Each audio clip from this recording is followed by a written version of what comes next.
Okay, everyone, welcome back. We're here in the High Chiefdom of Leinster with High Chieftain Andrew. Andrew is the son of Matt, first of his name, and he was a great chief, really did a lot for Ireland. So we have managed to expand our holdings to 6 counties. We now take up a good chunk of Ireland, which is just under half of the counties in Ireland. Now, unfortunately, our current leader, Andrew, is a bit of a disappointment. He is a known adulterer and he's wounded at the moment from all of our recent battles. And he doesn't have any heirs. He does have one bastard daughter from our physician who died in jail. And she's actually in jail herself right now up here in the Faroe Islands, I believe. So we're going to try to get her back. I don't know what we're going to do with her exactly. But let's take a quick look at the kingdom to catch up here. So after Matt has died, our kingdom has been split a little bit, or our chiefdom. So we hold the Earldom of Dublin, the Earldom of Ormond down here, and the Earldom of Leinster, our home county, and then we have the High Chiefdom over the whole thing. So right now, our player heirs are nephew Abraham, who was Stephen's daughter, or sorry, Stephen's son, and he holds Oriel, Ossory, and Desmond. So these three earldoms. And he is our only vassal, so he's clearly a powerful vassal. He's the only one. We need to see what we can do to keep him in our good graces and keep him in line. We don't want him revolting and splitting up our chiefdom. He's only 11. He's got kind of middle of the road stats across the board. He's diligent, sadistic, and pensive. Just looking around here at the rest of the kingdom. Let's see if we can look at development. Yeah, we're still a tribal government, so everything is very underdeveloped. And if you go compare it to someplace like Constantinople, which is very developed, you can see here Constantinople, it's got the Hagia Sophia. It's got a lot of special buildings here. And it's at development 28. If you go back to our home county, we're at 2. So we really need to do some developing of our counties. Also looking around real quick at our religion, our culture. So we're still majority Irish here in Ireland. We've got these Norse enclaves, and our culture head is the High Chieftain of Meath, because he controls more counties right now. So if we can become the culture head, then we can choose what our current fascination is and try to get that researched quicker. Also, let's take a look real quick at faith. So we've got insular Christianity here, taking up most of Ireland and all of our lands. That's what we are. And then our local holy sites, we've got Armagh and Iona, and we actually control Armagh, and we are trying to convert this to Christianity because it's still sought true. Finally, before we dive in, let's take a quick look at our family tree. So we are the current house head of House Lynham, and we are the current dynasty head. We're still an obscure dynasty, and we've only got 4 living members right now. So let's go up the family tree. Our dynasty was founded by High Chieftain Matthew, who is deceased. And then we have 7. Matthew had 7 kids altogether. And unfortunately, most of them have died. So our oldest sister Siobhan is still alive. Cecilia is still alive. and then all of our younger siblings are all deceased. So we had Philippa died in childbirth. Anna died in childbirth as well. 907, both in the same year, pretty close to each other. Stephen, who was, I'll just say it, he was our favorite son. He was a great military commander and had a lot of promise. He was only 23. He was slain in battle, defending against those Viking adventurers in Meath. And then our second favorite son, Jesse, had his head ripped off in battle. He unfortunately died with no heirs. Stephen did have a son who is now a chief as well. Philippa has a son, but he's of a different dynasty.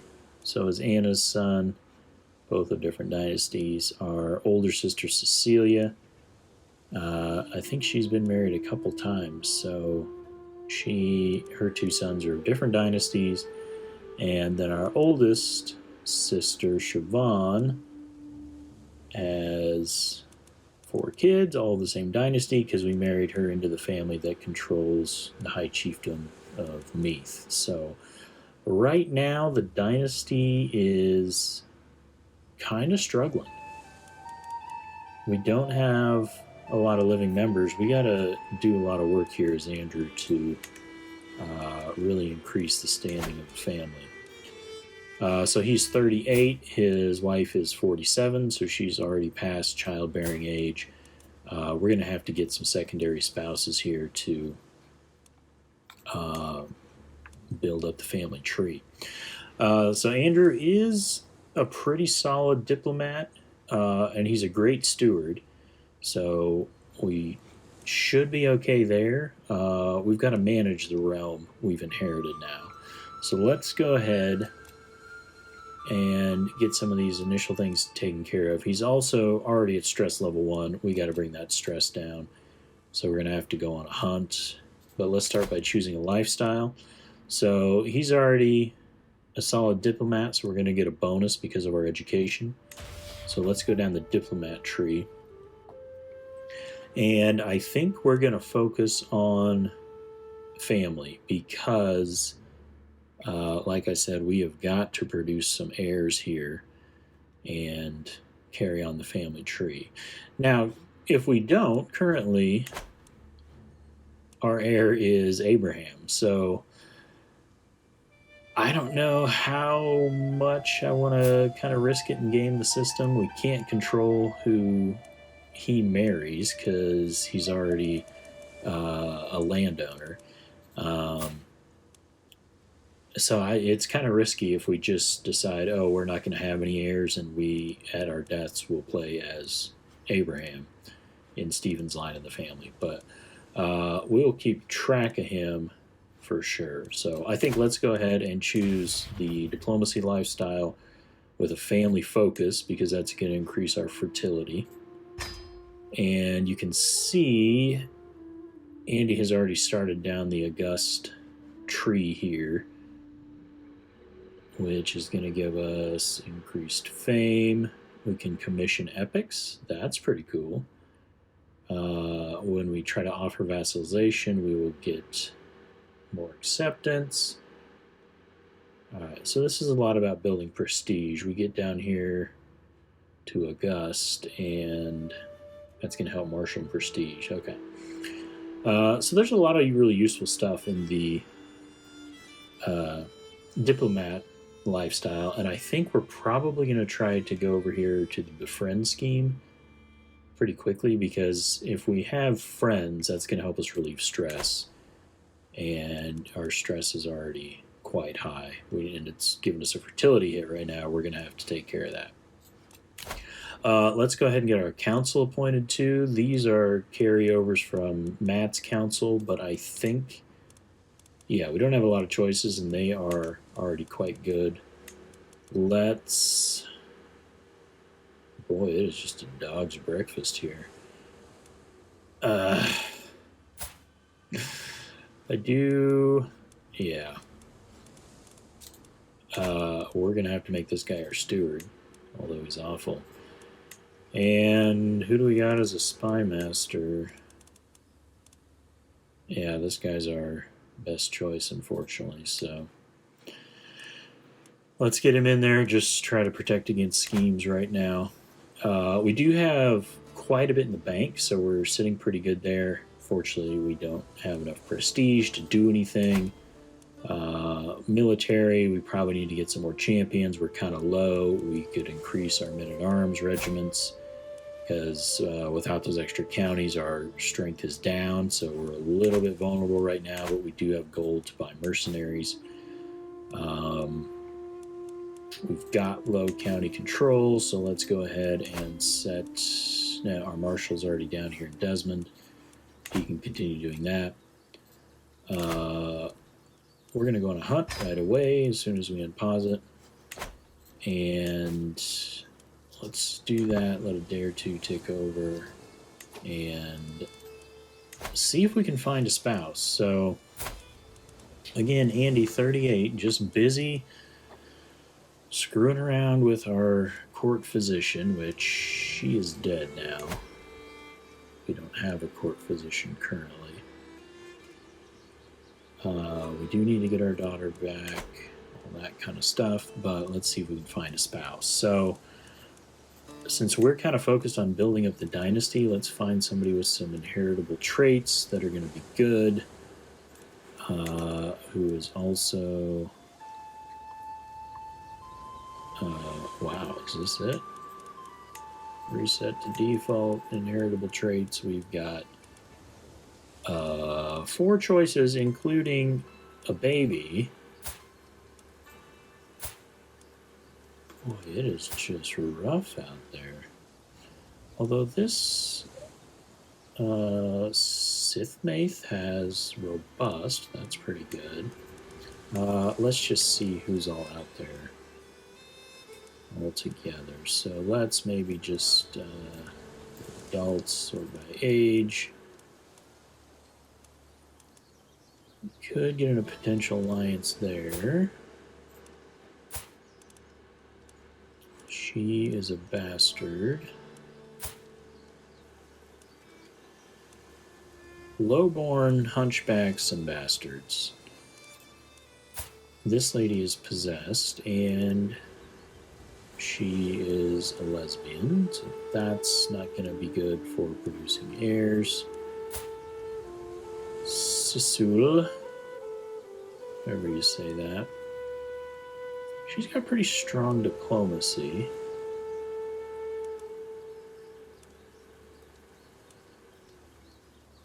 Let's see, what about this lady? She is of a house, and she does have a pressed claim on some of these Scottish counties. I think she's probably going to be good for our second wife. So we're not going to get any prestige from this. We just got to go get some heirs. So she should accept pretty quick. Alright, she's accepted our marriage proposal, and now we have a second wife here. And of course, our first wife is just not too jazzed about us.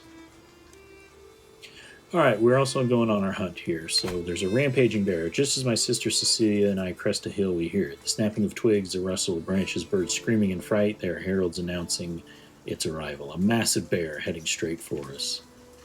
Oh boy. Its path ends here with me, or help Cecilia do something. So it's either going to cost us a ton of prestige, or we roll the dice and try to slay the beast. So we've got a 57% chance we're going to gain an awesome hunting trophy. 28% chance we'll be severely injured, or a 14% chance we will die. Gosh, I know we said we didn't want to risk it, but boy, Abraham might be a better choice at this point. You know what? Andy, you failed to prove yourself at any point up till now. Let's see if you can kill this bear. Oh, and we did. He managed to do it. He's got a hunting trophy, which is going to get us more prestige. The hunt is drawing to an end. We mount our horses to leave the plains behind as the servants prepare the bear and other game for the journey back. In spite of our difficulties along the way, the hunt went very well. We returned home reinvigorated. Alright, so we got a bunch of prestige from that. That's very good. We're still quite stressed out. Since we are not shy, let's see if we can hold a feast here.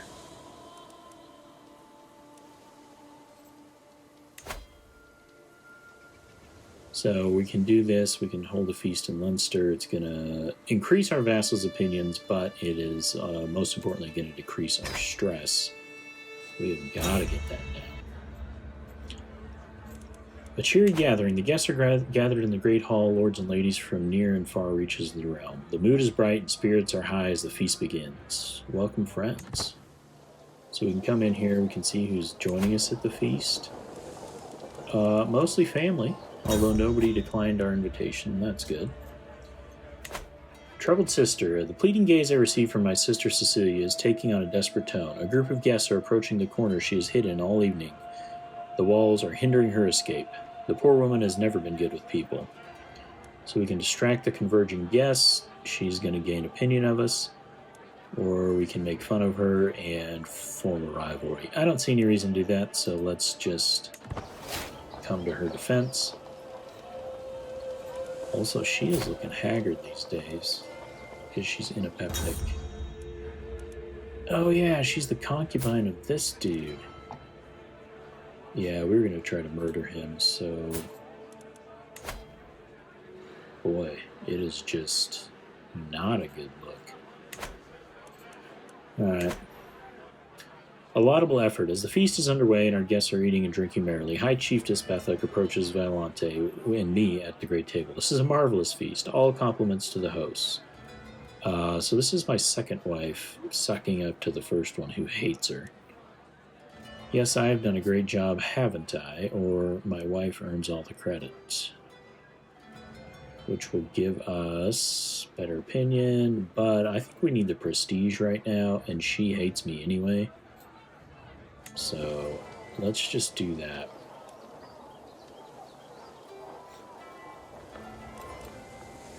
We can still hold a grand sacrifice. With everyone headed for their respective homes, I am proud to say the feast was a success. I have my wife Violante to thank for such success, and I feel nothing but gratitude as she sees the last few guests off. Until next time, so we're going to get some more prestige. Everybody's going to gain 20 opinion of us, which I think our wife is included in that. Yeah, so we actually came out okay. We really need to improve opinion there. Alright, this guy's willing to release our daughter, so let's get her out.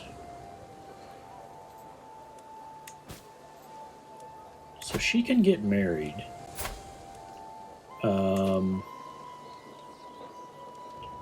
We could, I believe, legitimize her. Yeah, up here. They're all going to lose opinion of us. It's going to cost us prestige. I don't know that we want to do that. Because we're going to plan on having some actual heirs here. So let's just go ahead and get her married off. You are related to us. So we're not going to marry you there. We've got claims in Wales. Now we could marry her matrilineally. What do we need right now? We need a good steward. Or a good spy master. You would be quite good. You're a little old though. How old are you? She's 20. Milo is 35. He's got terrible prowess. Sometimes I try to do this and look for knights. She doesn't have any good inheritable traits. We can also look for this. Nobody with good inheritable traits out there. Not a good spy master. Wow, this guy's gonna be an amazing spy master.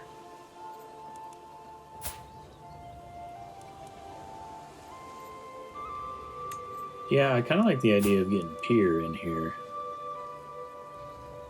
It'll be a matrilineal marriage, so they'll still be of our dynasty. I guess bastard dynasty. Not sure how that works exactly, but let's go ahead and do that. And then we will just immediately make that dude our spy master. He doesn't really like us. I don't know why. He's a reformed culture. Yeah, so what? He's Welsh. Let's get you rocking here.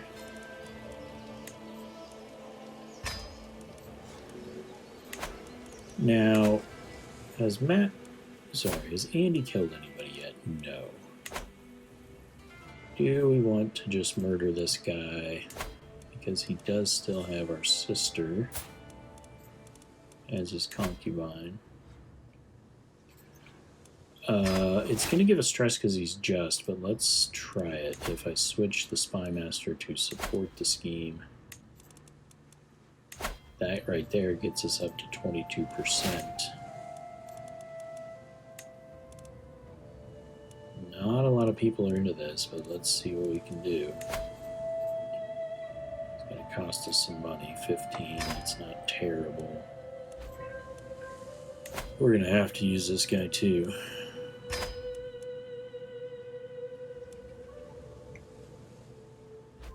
Alright, now we've actually got a shot at making that happen. I don't like the Vikings. They gotta go. Alright, so we've got some agents scheming. We can't yet befriend anybody. We've got the Jarl here controlling Connacht, and with his allies, he's quite powerful. We have no allies anymore. We need to try to get back together with this guy, but we don't have any close enough marriage relations anymore. We can make that happen. And our old marshal died. This guest is quite good, and he's expensive, but we'll get him in there as our marshal.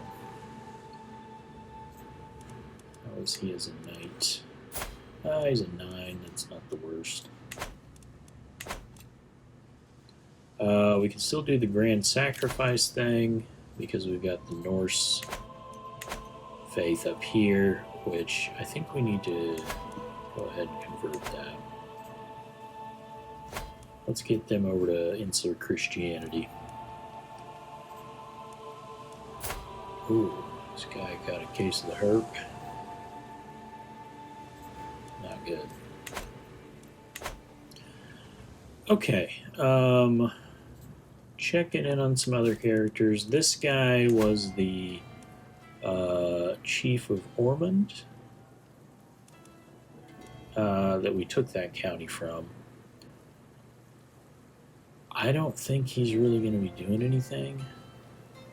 I think we can probably stop keeping an eye on him.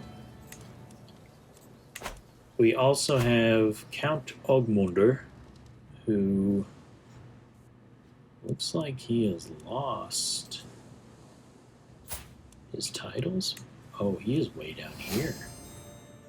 So he must have gone on an adventure?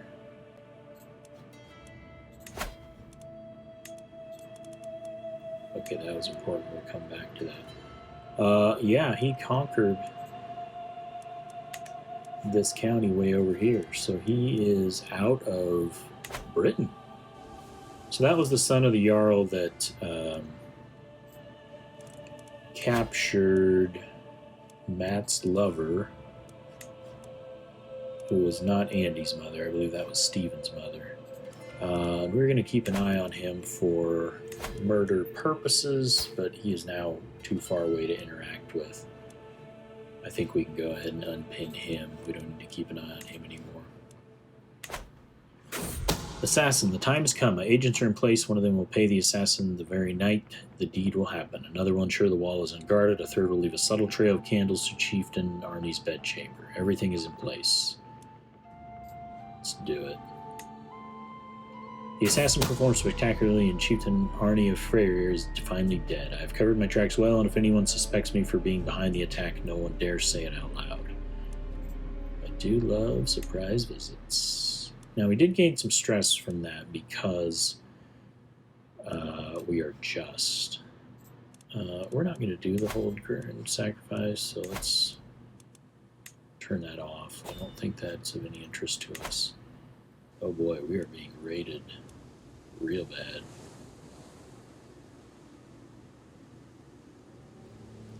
Now we can commission an epic. What does that do? That is really going to kick up our prestige. We're going to gain prestige immediately. Let's do it. We need to build up the family. What I need is a classical tale of the grandeur of my family, a song about the origins of the Leinster dynasty and how we are destined for greatness. I only need someone who knows how to tell a story.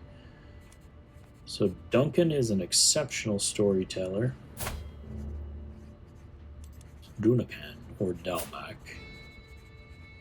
Gather some of the best bards. We've got an unpredictable chance, but it's much cheaper. I think this is important. It's going to be expensive, but let's go ahead and do it. We've got a high chance of getting an exceptional epic. Yeah, let's do it.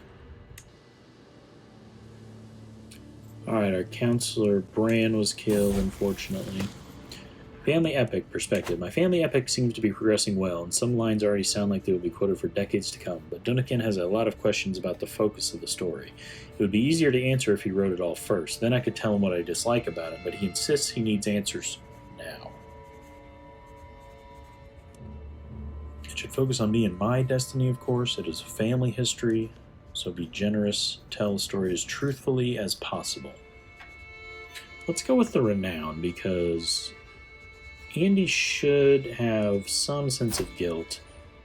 Yeah, I think he's trying to rebuild the family right now, so we'll do it for the family. Alright, everybody getting murdered. Everyone is just awful. This guy's at least a decent knight. Let's recruit him to court. These raiders. Just... wow, they've got so much loot. Boy. They would be extremely tough to kill, though, so... we're just gonna let them go. Family epic, the song of our people. I mull over the last few lines Dunacan has provided me from my family epic, and as I start humming, I realize it follows the same rhythm as one of my tribesmen's favorite songs. If the story of my ancestors was set to such a memorable melody, it would surely never be forgotten. Should have asked for this to begin with. We're going to get 75 renown. Or I'm sure he can come up with something equally good. So we can get 75 renown, or we can... you know, I think we're going to roll the dice a little bit here, because... no, let's go with that. We wanted the renown.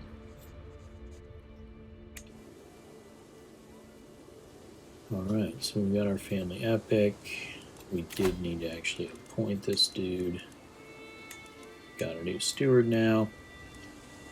And since we were just raided, you know, he's doing his best over there in Desmond, but Leinster is more important. We got increased control there.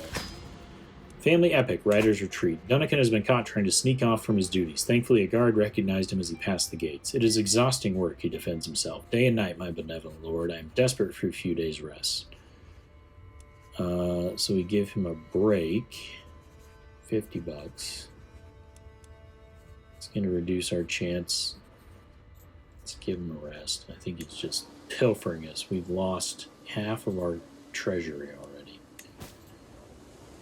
Our sister's free. Let's go ahead and marry her up to this guy. She needs to eat something. Let's marry her to him because I think she's right on the edge of childbearing. But we need the alliance. So let's do that. He's accepted our proposal.